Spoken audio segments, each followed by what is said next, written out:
Hello and welcome to TEDxDupreeParkTV. Happy to have you here today. Please let us know in the comments where you're coming in from today. We'd love to know. And who told you about the show? A lot of the word of mouth that's going out around about our show is coming from our team members and our friends and our fans and our guests. So we'd love to know, where are you coming in from? Who invited you to the show? How did you find out about TEDxDupreeParkTV? We'd love to know. Okay, because we're broadcasting on YouTube and on Twitter and on Facebook. And so wherever you're watching us from, we'll find out, we'll know. And if you give us a pithy comment, a nice comment, we'll be featuring it as the show goes along, because StreamYard technology allows us to do that. So we have some amazing, wonderful guests for you today. We have some wonderful guests for you today that you're going to enjoy. My devices are going crazy around me. They think that I'm talking to them, but I'm talking just to you guys. So let's get started here. Let me bring on our organizer of TEDx Dupree Park, the whole reason that we're here, and that is organizer Steve Monahan. Steve, how's life for you today in Atlanta? Hey, it's doing good. Beautiful down here. How about you? Just doing really well. Yes, life is good. You know, I'm really excited about the two guests that we have today. One of them, I actually watched his Netflix show last night, The Pharmacist. It's a 6-part series, and it's really powerful. It made me think about this morning, and the same with Kat. She has an amazing story also, and it's similar to so many of our speakers. It reminds me, and you probably know the analogy of the butterfly. Well, you know, the butterfly, it starts out as a caterpillar, just roaming the world, just roaming the earth, as low on the ground as you can get. And then it moves up to a leaf, and it can nourish itself there. But then generally they always fall off, and they fall, and they have to climb back up the tree. And it's a struggle, like life. It's a struggle to climb back up that tree. But they finally make it, and they can either hold on or they can climb a little bit further. And when they climb a bit further, over a short period of time, they go through a metamorphosis. And from an animal, from a being that just had to roam the earth, they turn into a butterfly that can fly over the earth. Their DNA has changed. Everything has changed about them. And it's because they went through the struggle and they pursued it, and they didn't give up. They didn't fall back. They didn't hide, but they went through it. And through that, they had a complete metamorphosis, and their life changed. And that's really what's happened for all our speakers. There's something difficult in their life, like most every human being, but they push through it. And both our guests have changed the lives and changed the lives of others because of it. It's such an inspiring story. I'm so glad that we've got them both on today. Ooh, I am too, and I cannot wait to hear from them. So without further ado, let's bring on our first guest. So, you know, the opioid epidemic has always been a bipartisan issue, one we can all unite for, because it's also a public health emergency. How? By forming a lobby. But who likes lobbies, right? They mostly represent big pharma, insurance companies, and special interest groups so they can increase their profits. We, the people, pay a big price because of the influence they have over politicians and policies. This is something that upsets me greatly. In regards to the opioid epidemic, which causes 200 funerals daily. Ah, man. And that's just Americans in the prime of their lives. And these lobbies have worsened the situation. So think about 200 family tragedies each day. Wow, it's just so enormous. But it's time to stand up for them with our own lobby, a lobby for and by the people, not profit. We, the people, can meet and beat the for-profit lobbies, demand resources, public policies, and save lives. So I invite you to join on the Pharmacist People's Lobby by going to the website. I apologize. I'm apparently doing the wrong introduction here. Our guest today is the star of the show, The Pharmacist, which is what this is all about. his tunnelofhope.org. And so let me just bring him on so that we have him to tell us all about it. So very good there. Dr. Schneider, thank you so much. I'm so impressed with the show that you did and the work that you're doing. And for those who haven't seen the show, could you take a few minutes just to sort of set the stage and let folks know your story and what the pharmacist is all about? That's fine. I guess I can remove the mask now. Okay. So, want to set a good example. Okay. First off, I appreciate being able to speak here. I'm really representing like maybe 1 million families the past 20 years since I lost my son. Okay. That basically went through a similar tragedy that I have gone through. And, my story is one of, you might say, getting wrapped on the side of the head, not knowing, even though I was a pharmacist, not knowing much about addiction.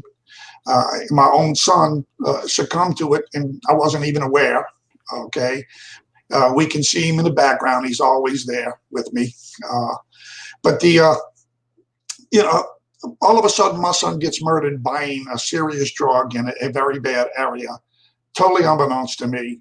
And then the stigma kicks in where I realize now something that I was probably guilty of myself, kind of looking down upon addicts and kind of the attitude they did it to themselves type of situation.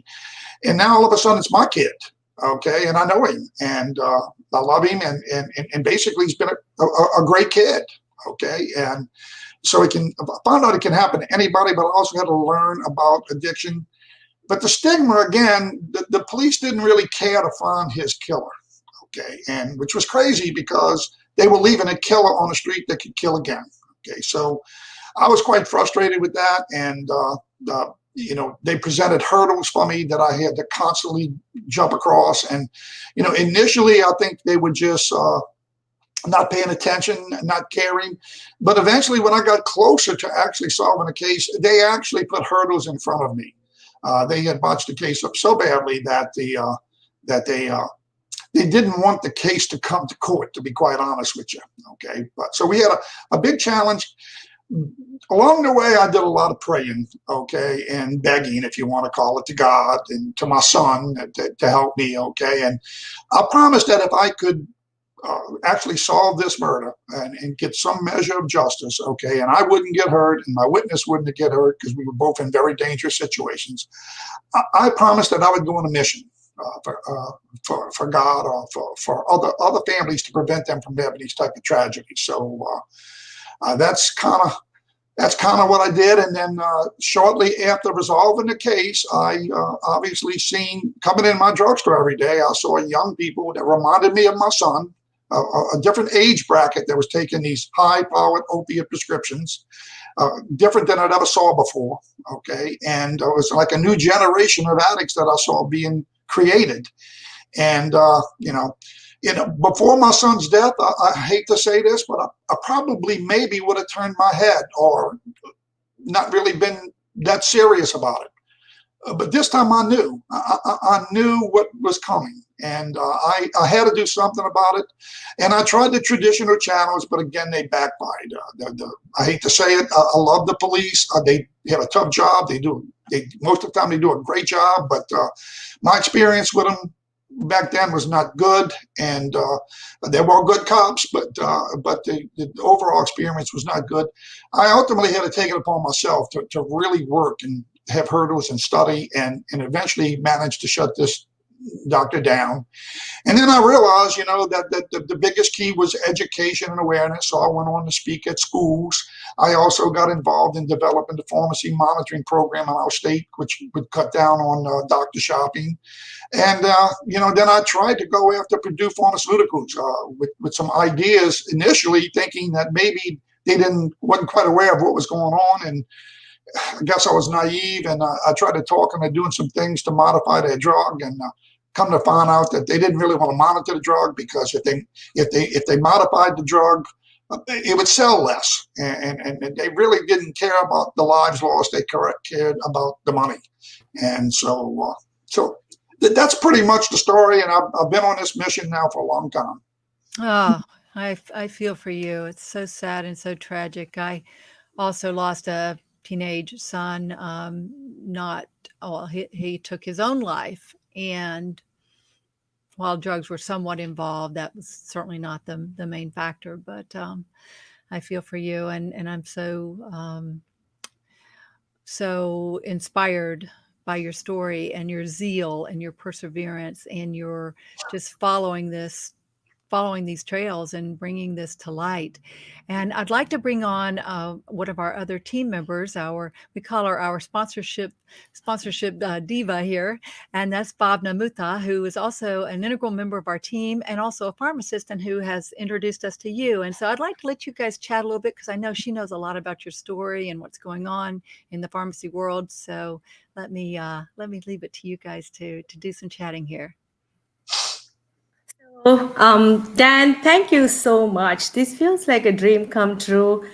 This was a vision I had in my mind, and today we are on the same board talking to each other. I share the same passion like you.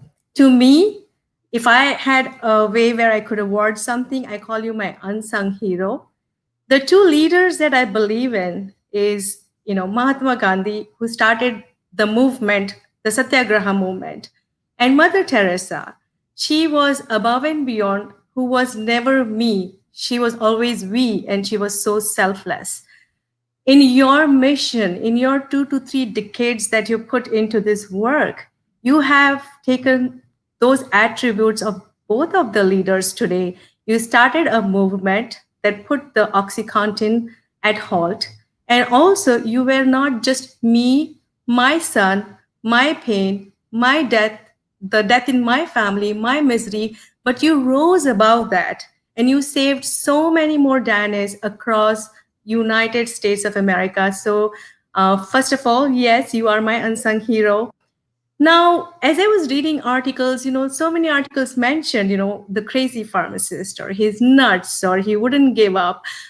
There has to be some light or motivation inside you, how your family, how your daughter, you all stung together to get this through as a mission of God. And I want to ask you this question. What was the mission that woke you up early morning every single day to do what you wanted to do without giving up? When there's red tape, when there's bureaucracy, when FDA, DEA has their own ways of doing things, what made you keep going forward?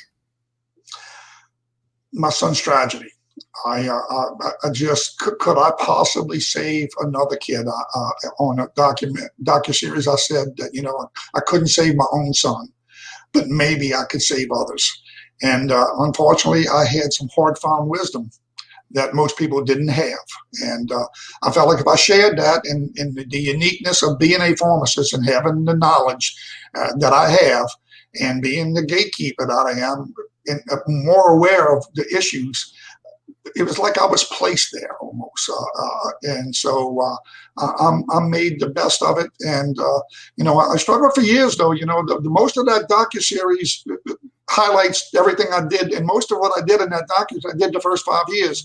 The next 10 years, between Katrina and taking some time off, but also working, it was kind of like spinning my wheels. I didn't have a large platform that I have now, and I couldn't make much headway with the politicians. But I learned some lessons now, and now that I have the platform, I think I can do a better job of really maybe moving the needle, as they say.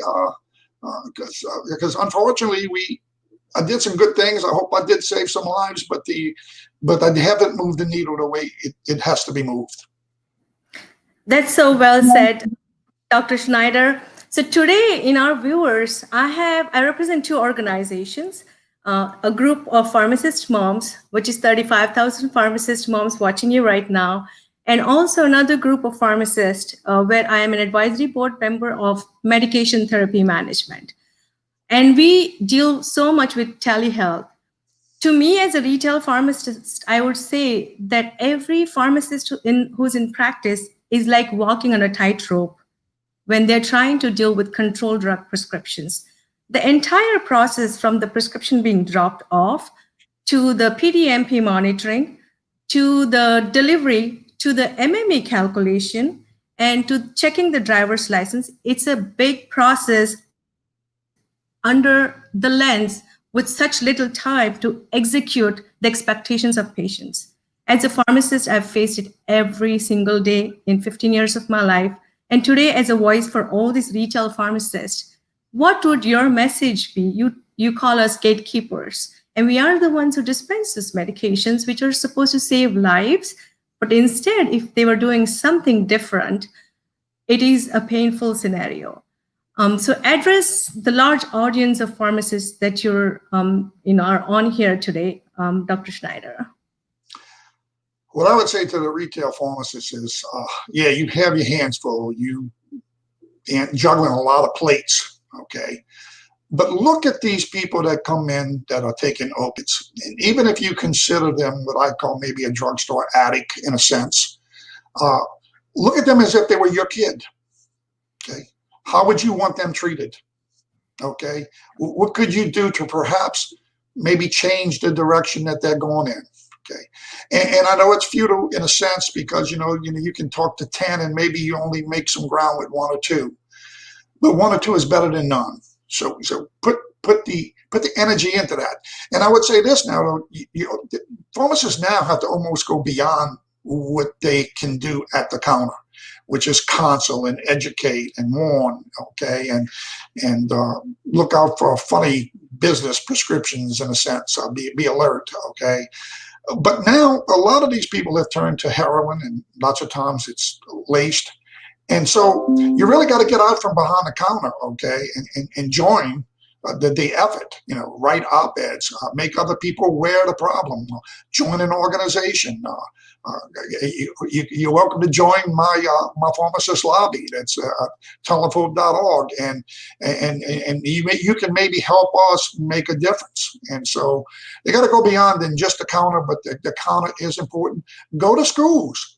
Go to schools and talk to the youth, and then there's a lot of stuff on the web now that you could learn yourself, and then you can pass that on to parents that have a child that's maybe in a questionable situation.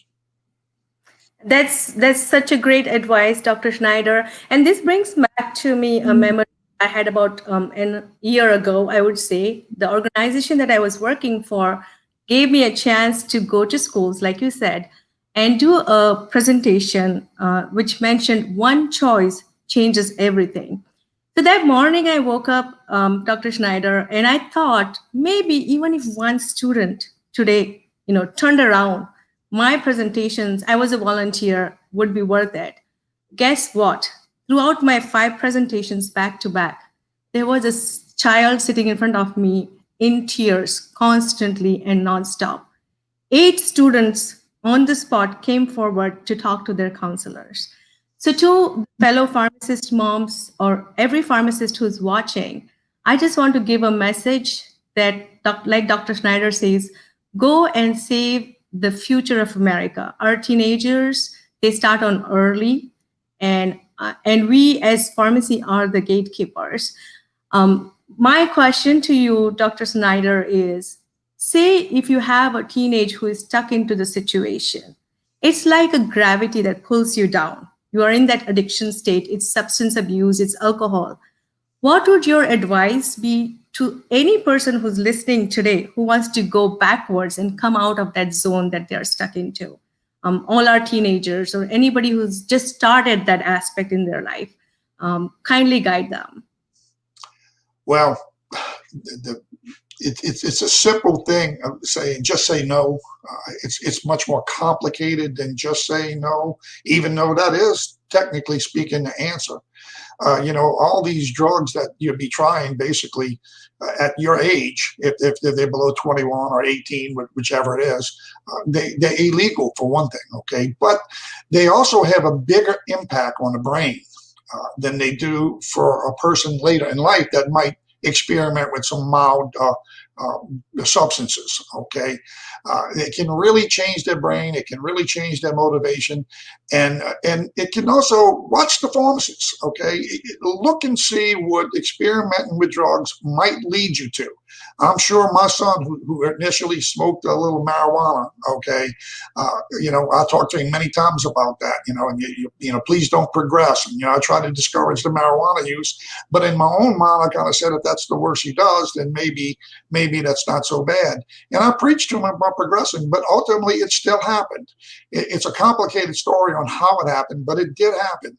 And my son, toward the end, let me know some things shortly before he died that he kind of got it. Even though he wouldn't admit drug use to me, he started saying things like, Dad, I'd like to volunteer myself to talk to kids about not doing drugs. And so, and my God, I'm kind of glad, I guess he sees it from heaven, but I know he wouldn't want to see what we have went through. Okay. He would be devastated by that. So it's not just you that gets affected by the drug use. It's your entire family. That's so true. And like they say, drug addiction or any form of addiction does not discriminate.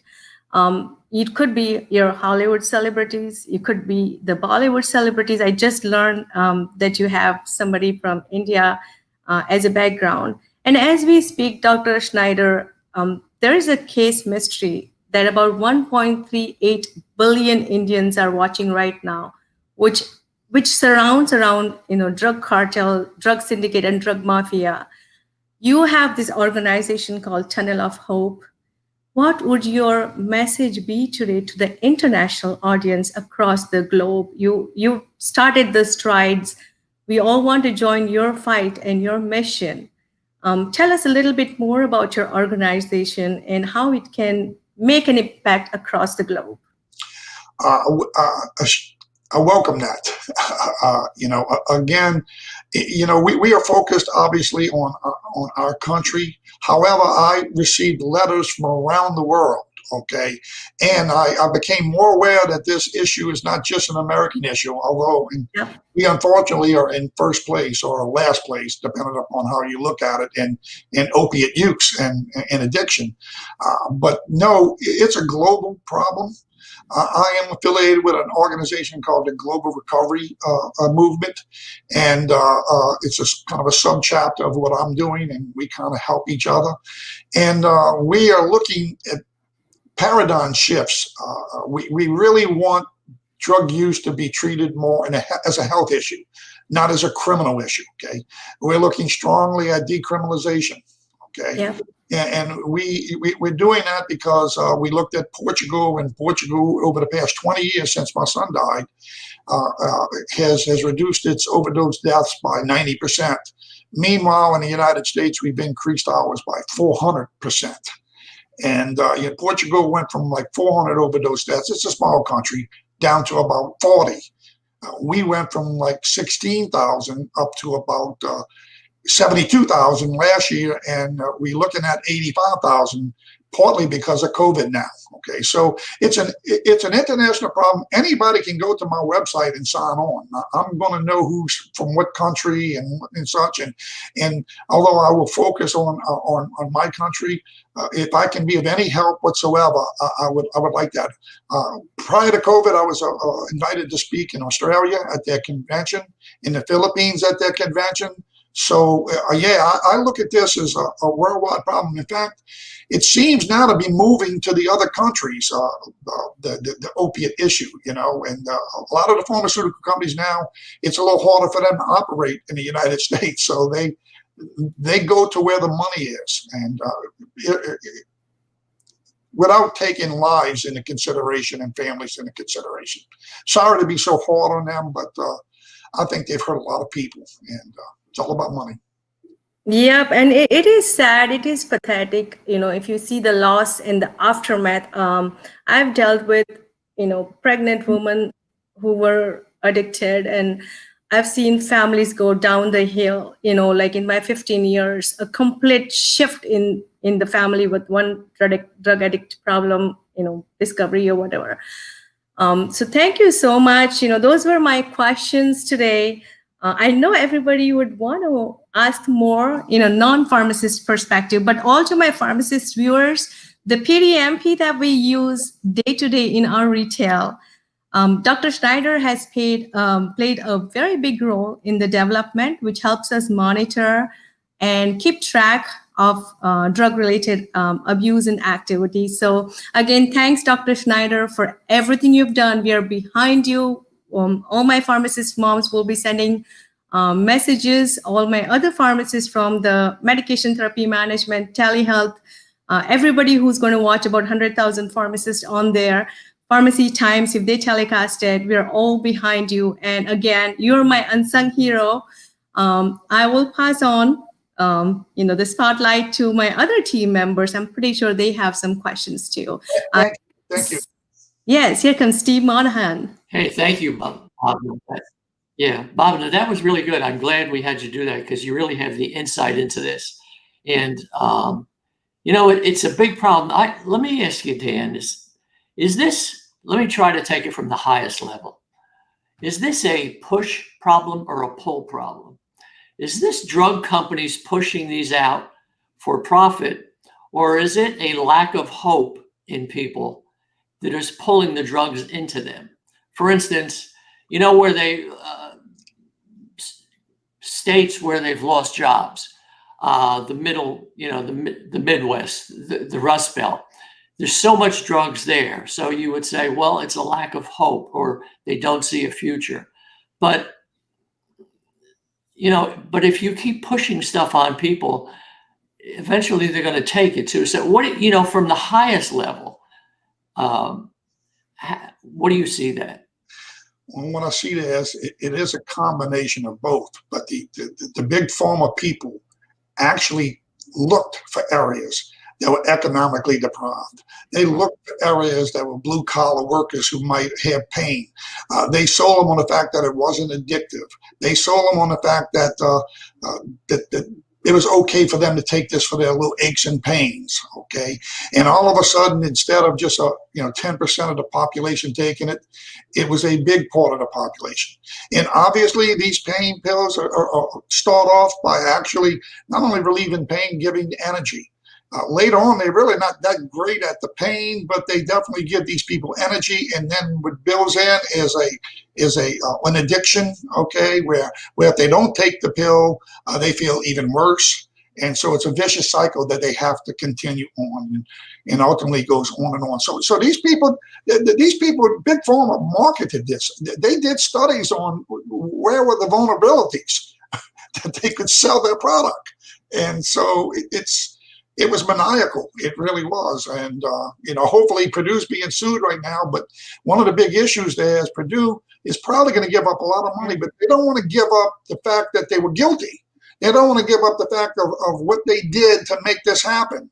Okay. And obviously it wasn't just them. Later on, there were a lot of other companies that joined into the thing, and the distributors joined into the things. And many of the doctors were misled initially. And then later on, greed came in with the doctors, and then unfortunately, in some cases, even with pharmacists. And so, no, you're absolutely right. It's more of a it was more of a blue collar thing now. It's really everywhere now, okay? And the only reason why we're hearing about this now is you have senator sons and representative sons and all. They're dying now, not just the poor kids in West Virginia in the coal mines, okay? It's happening everywhere now. And I want to say something on that too, because 20 years ago I had a situation in my hometown where I did I printed some articles, and I talked about how many kids were dying, because I kept up with the fire department and the coroner and whatnot. And at one time I had as many, in 2 years, as many as maybe 60 kids have overdosed and died. Okay, you might say 40 to 60. Okay, pick 50. Okay. Well, when they did the docuseries now, they wanted to go back and document that, okay, because they don't really like to say something that they can't back up, okay? It's a truthful documentary. And they can only confirm maybe like 10. Well, I know that what that tells us that, and I know this because, on my son's soul, I studied this thing, okay? There were 50 that died when 10 were reported, okay? Back then, the stigma was so bad, nobody wanted to know their kid died from drugs, okay? And the coroner back then, usually in these little towns and all, would go along with that. If they asked, I don't want this known, the coroner would come up with another reason for their death. So it's always been hidden, and it's just recently, the past couple of years, it came out. And now what we have is it's becoming hidden again with COVID, because COVID has actually taken over everything. We're not seeing exactly what's going on, but we got 20 and 30% increases in overdose deaths right now. So, wow, I don't know. I'm sorry. I could rattle on. Yeah. It takes a lot of courage to speak up and say what Dr. Schneider says. I know we're trying to educate the public on Narcan use via pharmacist route. We do telehealth, and I still remember one patient who picks up the phone and he goes, well, if you can help me get my, oxys, I'm willing to do the so-and-so MTM or CMR that you want to deliver. That's how desperate they get for it, whatever it takes for them to have what they want. Right. I will say something again about the magnitude of the problem. People still can't hardly relate to it. We said 200 deaths. That's 200 funerals daily, okay? And all of those families have a mother and a father and a brother and a sister and a cousins and friends and whatnot. So it's in the past 20 years, if 1 million people have died from this, okay? When you magnetize that by the amount of people, the families and whatnot, you're talking about tens of millions of people now that have been affected by this directly or for sure indirectly. So we just 200 people a day is like an airliner crashing every day, okay? And a vaccine, there's no vaccine on site for this, okay? All right, so this is day after day after day, year after year after year, and we're not taking it seriously enough. A lot of people just not paying attention. I want to bring to the effect right now is August 31st, which is Monday, 2 or 3 days from now, okay, is International Overdose Awareness Day, okay? And the color is purple. So my pharmacist hat is usually black and white because that's how the docuseries is. Well, we adorned in purple now, and I'll give everybody a glance at my shirt. Okay, we're adorned in purple right now. And I also want to point out that Miss America this year, 2020, happens to be a pharmacy student. She has a platform of Mind Your Meds, which is just general safety on prescriptions, but she also has a platform trying to reduce the overdose deaths. She's a Narcan trainer. And Monday, we're going to be in Pennsylvania at a little town called Shamokin, Pennsylvania, okay?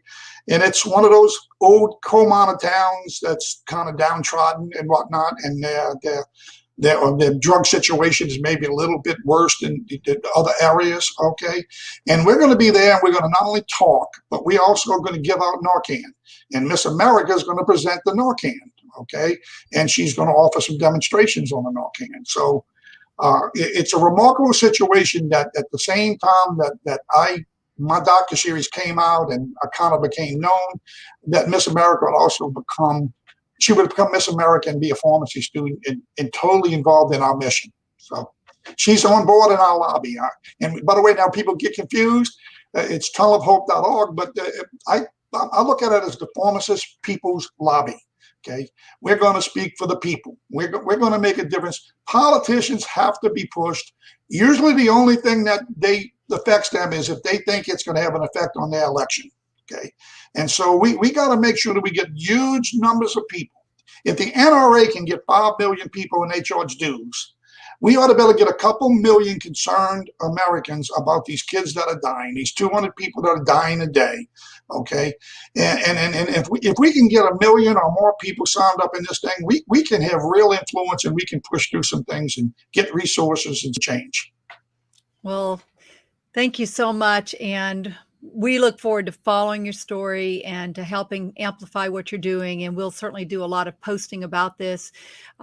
Yes, as you're saying this, I'm seeing, like we've seen with the COVID counters, what if they had this opioid death counter that came up on the channels every day, and they were focusing attention like they focus on COVID to this and some other issues that people just aren't aware of. And I really appreciate that you are bold enough to bring up the fact that follow the money.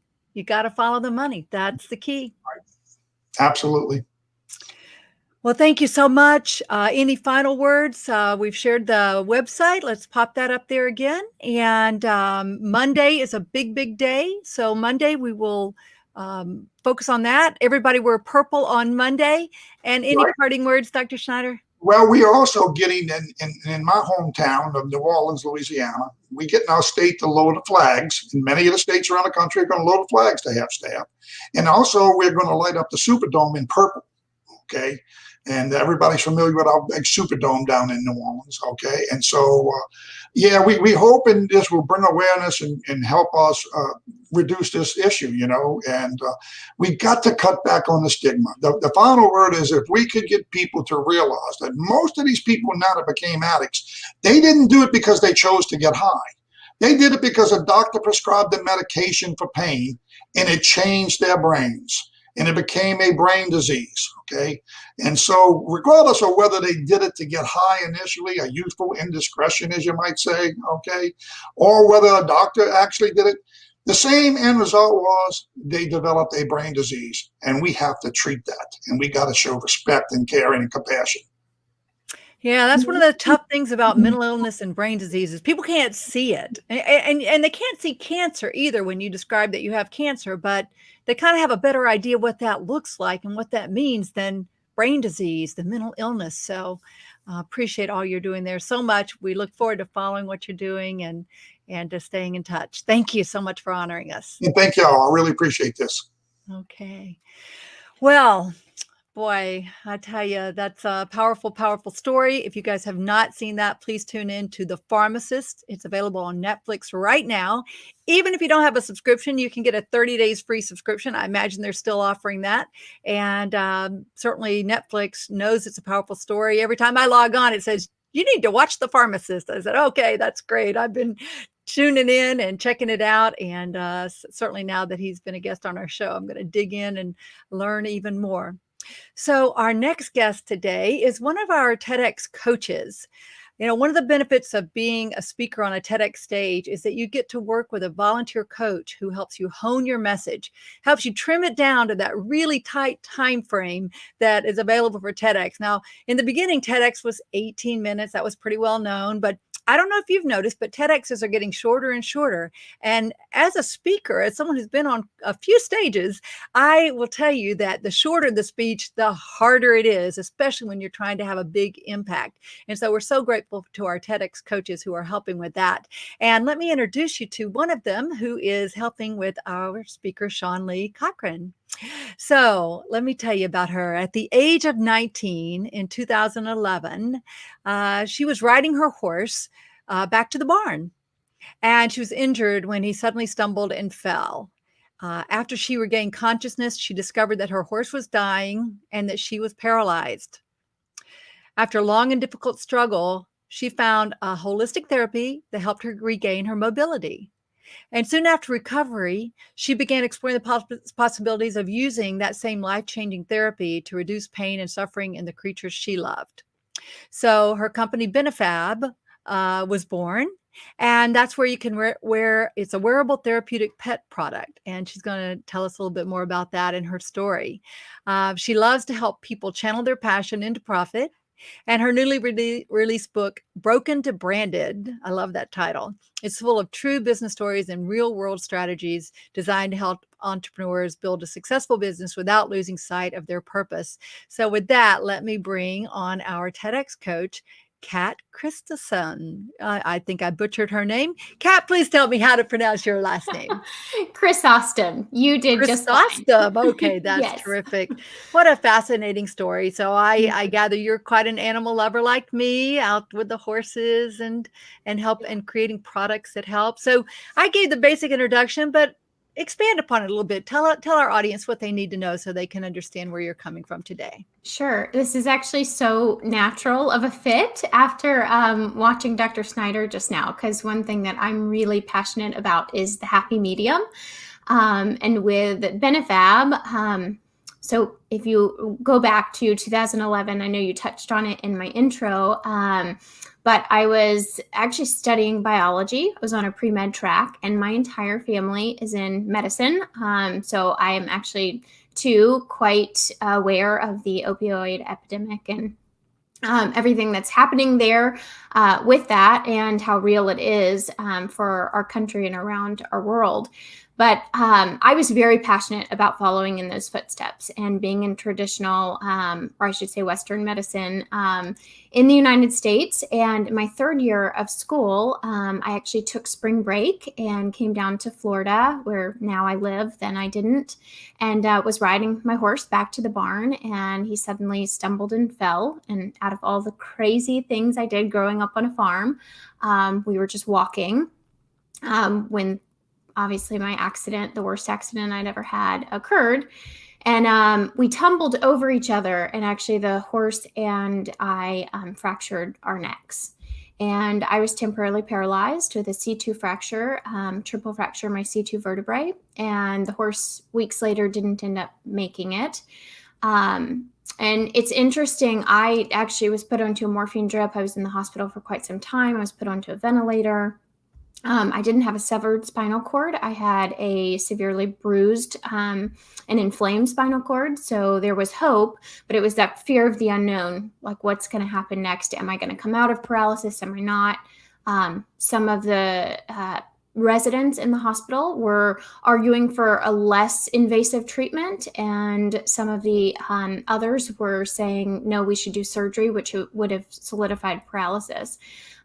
So really fast forward, I exhausted all Western medicine and different, they're literally, I was being woken up. I was on a morphine drip. And on top of that, I was being woken up every 3 hours, basically out of, it was like a state of almost unconsciousness because I was so drugged for the pain. I was in a halotraction device, and they were giving me more meds and more meds and more meds. And I finally just said enough. Like my whole life was, everything was moving on except for me. I had lost my scholarship. My peers were moving on. I was 19. I was just turned 20 when I had my accident. So it was, the time of your life that you're figuring out who you are, what you're going to do. And so it was really not just an accident, but it was kind of a loss of identity in this opportunity to reinvent myself or quit. So anyway, I started being interested in Eastern medicine, which I had never been. And that's why I think it's so neat that Dr. Snyder was speaking before me, because those are two, it's like you either believe in Eastern medicine or you believe in Western. And I have been able to really find that happy medium and that integrative medicine, and understand it from a scientific standpoint to take the best of both worlds and be able to really, get me to where I wanted to be in my healing journey. And I do have full mobility today. And against all odds, my neurosurgeons said I would never ride again. I may never walk again. I have full mobility and I do ride. So it was an amazing transition. But for me, it was something that I became really passionate about sharing, not just my story, but sharing really what gave me my mobility back, and more than my mobility, my life back. And so with that life-changing therapy, I created products for horses to start, and then expanded to people products. And now just last year, we launched into the small animal market. So we're selling for dogs as well. Wow, what a powerful story. I'm so glad that you told that. Like so many of us, I have a passion for animals. I ride horses almost every day. And you just never know when something unexpected is going to happen. You always need to be prepared. And we're so grateful that you have come as you have and involved with our team. I really admire your story. Bravo to both you and Dan Schneider. Thank you, Mike. I appreciate that. Yeah, it's great it really is so good to be involved. So this is actually my third time coaching. I did a TEDx talk in 2018, which was actually I'm very passionate about entrepreneurship and growth and sustainability. And so I spoke about that things that not about my story at all, but more what, my own issues as an entrepreneur and overcoming those challenges. But I think that it's really neat to be able, it's amazing how strong the messages are with the TEDx speakers. And it's always really neat to be able to be involved and hear, all of those life-changing messages. And especially when you can boil them down to 12 minutes or less, it's pretty amazing. Amazing and powerful. And Yes. we're looking forward to an awesome lineup Mm. with our TEDx in Dupree Park in Woodstock. And once again, thank you for being a part of it. And our whole team is just working very diligently to produce one of the finest TEDx's on planet Earth. And there's a boatload of them. There's some 30,000 independent TED Talks that have been given across planet Earth. And we're super pleased that Steve Monahan took the initiative, got in touch with TED, and we got our license. And our team members behind the scenes have been working very hard to produce an exceptional event that's going to seed greatness and change lives. That's so good. That is so good. Yes. Even in a time of change right now. Boy, proud of you that's guys. the truth. Yeah. I don't know. This is life to me. I mean, it's certainly unprecedented is a word a lot of people use, but there's always something happening in life. There's always something, and people adapt. Humans adapt. And thank goodness for that ability inside of us, that from the depths of despair, from injury, from illness, so many of us can find a way to recover and be stronger than we were before and help others come up the same way. Sure. Absolutely. Yes. Well, speaking of that, tell us a little bit more about your products and what different, who could benefit from these products, and is it you're also teaching branding and marketing? I'm trying to get clear on the message here. Right. So so with the speaking, and then I'll jump into the products. My speaking career has been very organic. It's been an organic evolution, where I have been on stage more times than I could count, but always speaking about, people have approached me and organizations have approached me to say, hey, we want you to share your story. It's really inspirational. And then I've spoken for a lot of business conventions and things, but it's all been this organic evolution. It's not necessarily on point with my mission, and what I really wanted to speak about. So I wrote my book kind of as this healing journey for myself. I think a lot of people really underestimate what an accident does to our psyche and, our mental and emotional and even spiritual aspect of it. We all focus on the physical ailments, but the recovery mentally was extremely challenging for me. And part of my healing process was writing my book, Broken to Branded. And I talked more about the accident and getting through that and reinventing myself to become this founder of Benefab and this entrepreneur. And so with that, a lot of people benefit because it really is a story that our past doesn't define our future, but it can be used to define our purpose. And that I am definitely passionate about. Having people recognize that adversity doesn't have to hold us back. It can actually catapult us into the life that we want to live. But probably more than anything, I am an animal advocate. I think that we are the only voice that animals have. So I'm very passionate about animal welfare. And with that, with Benefab, I really live on point with that mission every single day. So our products are wearable wellness. Otherwise, you could also refer to them as therapeutic clothing. We do have people products as well, but the majority of our line focuses on small and large animal. So we have a very high-tech therapeutic fabric that works with our own body's energy. So there's no plugs or anything. The horse, human, dog, whoever's wearing it, the wearer puts it on. And it naturally is stimulated with our own body heat and energy. And our products are clinically proven to stimulate blood circulation and reduce inflammation. So our customer promise with all of the products is increased mobility and less pain in 3 weeks guaranteed. And it's amazing. I mean, to see patients and people who use the products and have transformations is always incredible, and it always makes my heart happy. But to see an animal, especially with horses, pain can come out in so many different ways, and it can have a toll on us emotionally. And the same with horses.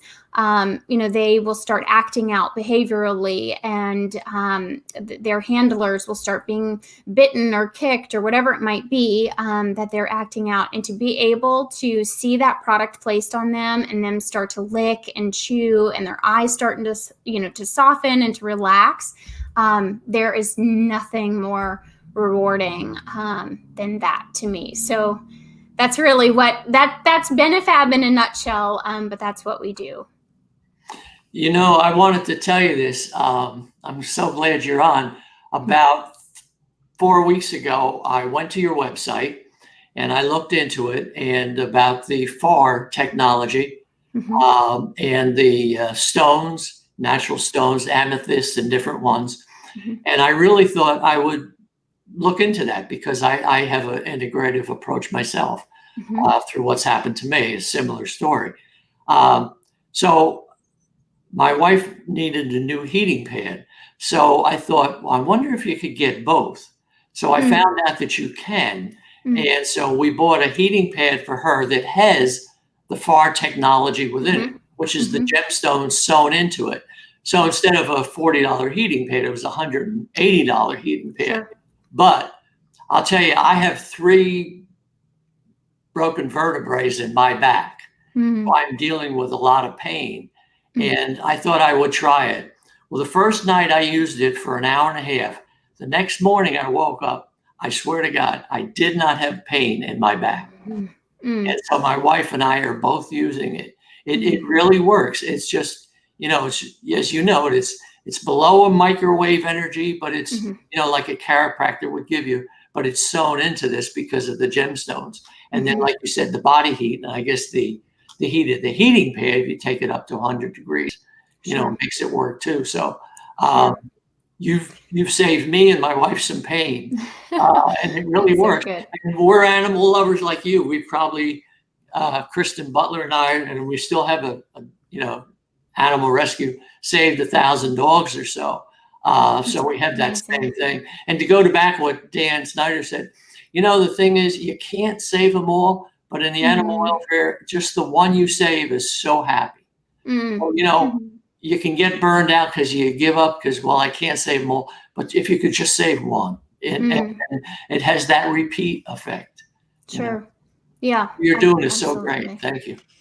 Oh, yes, thank you so much, Kat. And I'm just so inspired by your tenacity and your ability to push through and bring these products that can help other people. Because you could have just recovered and you could have gone and done other things. But it's so important to be able to recognize this difference and this bridge of let's bring Eastern and Western medicine together, that together they're more powerful. So thank you so much. That's wonderful. And thank you for all the great work you're doing with Sean Lee.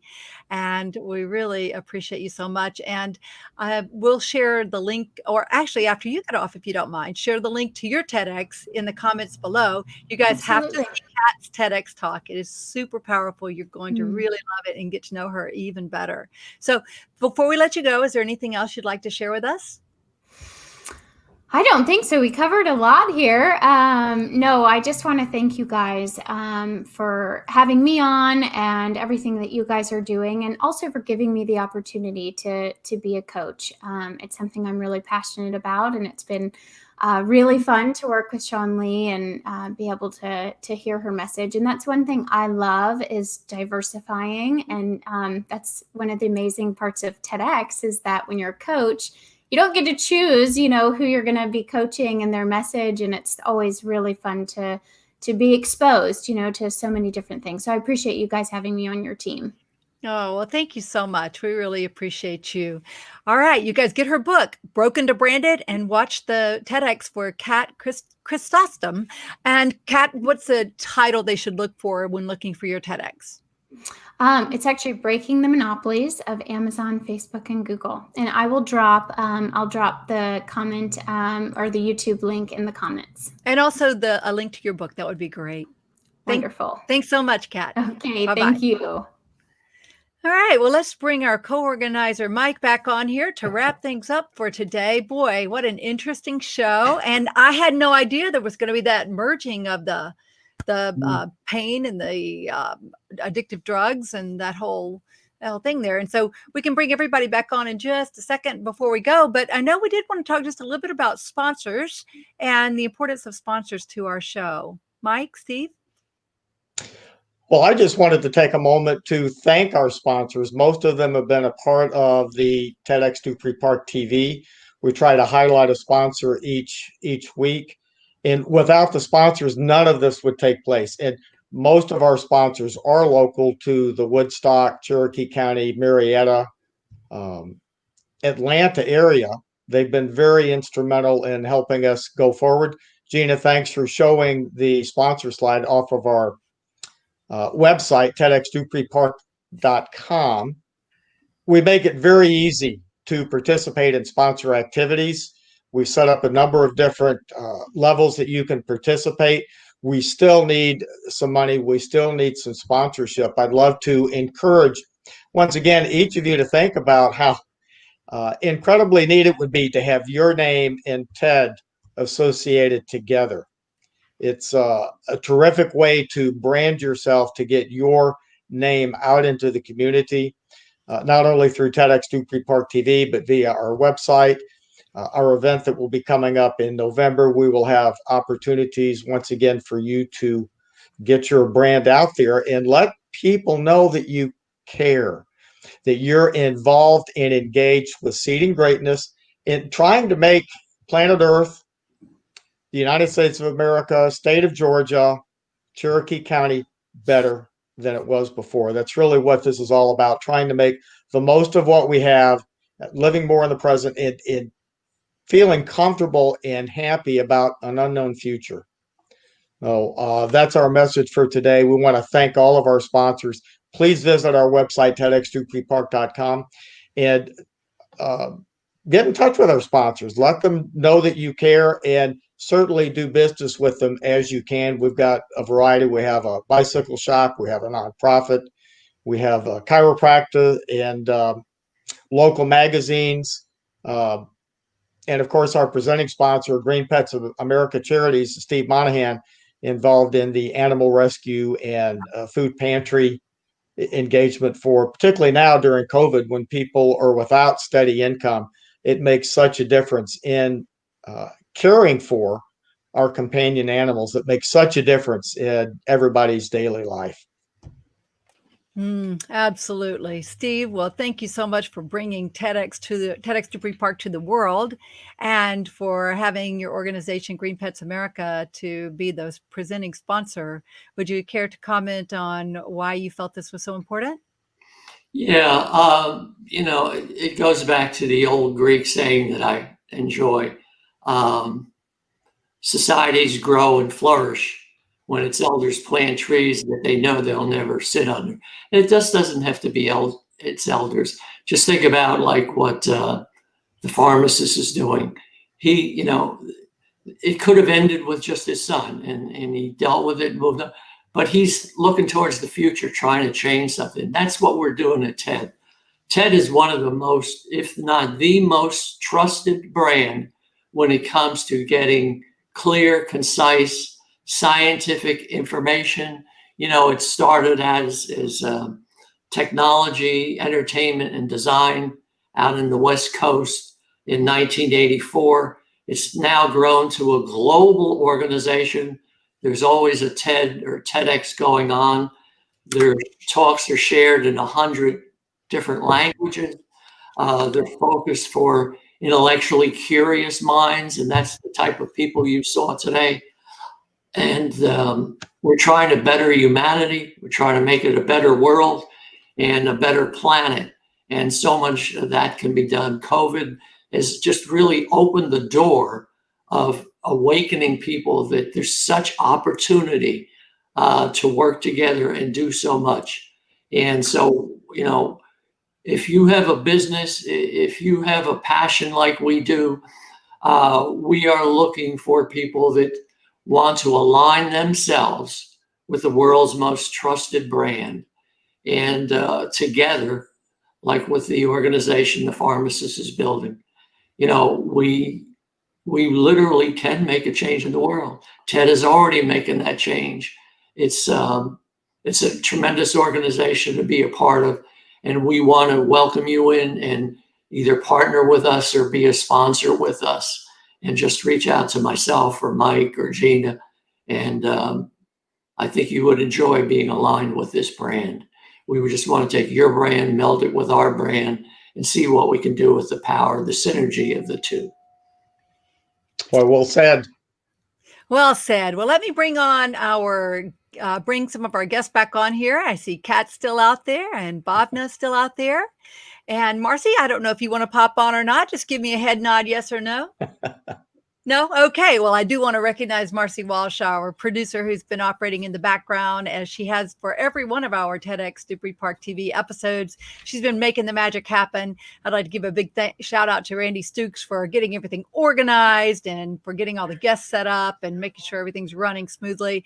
And also to John Clunan, our social media marketing guru, who is making sure that the word gets out, and many other members of our team. But those are three in particular that are very focused on helping with TEDx Dupree Park TV. So I'd like to recognize them.